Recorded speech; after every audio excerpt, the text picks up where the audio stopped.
Nam mô Bổn Sư Thích Ca Mâu Ni Phật. Nam mô Đà Phật. Sáng của ngày mùng 3, Phái đoàn Quốc Dũng núi Tà Lơn trở về núi Kim Cương, vô hang hầm rồng núi Kim Cương. Lại cúng ông Cử Đa đi cô.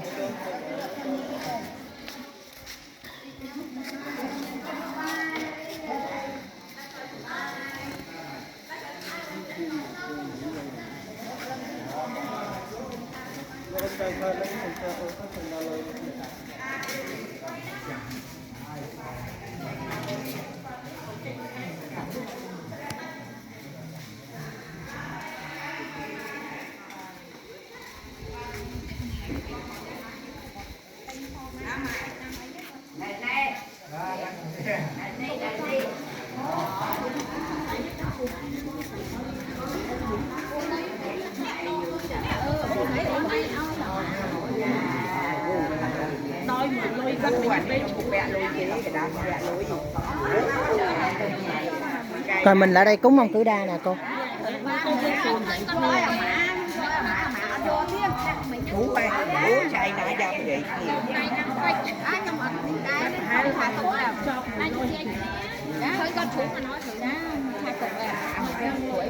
Mai ở đằng này. Mà hùng ôm cả muối được bao nhiêu muôn cả bạn. Bánh kẹo. Ra rồi. Ú, xa đó đại máu bên tập mai.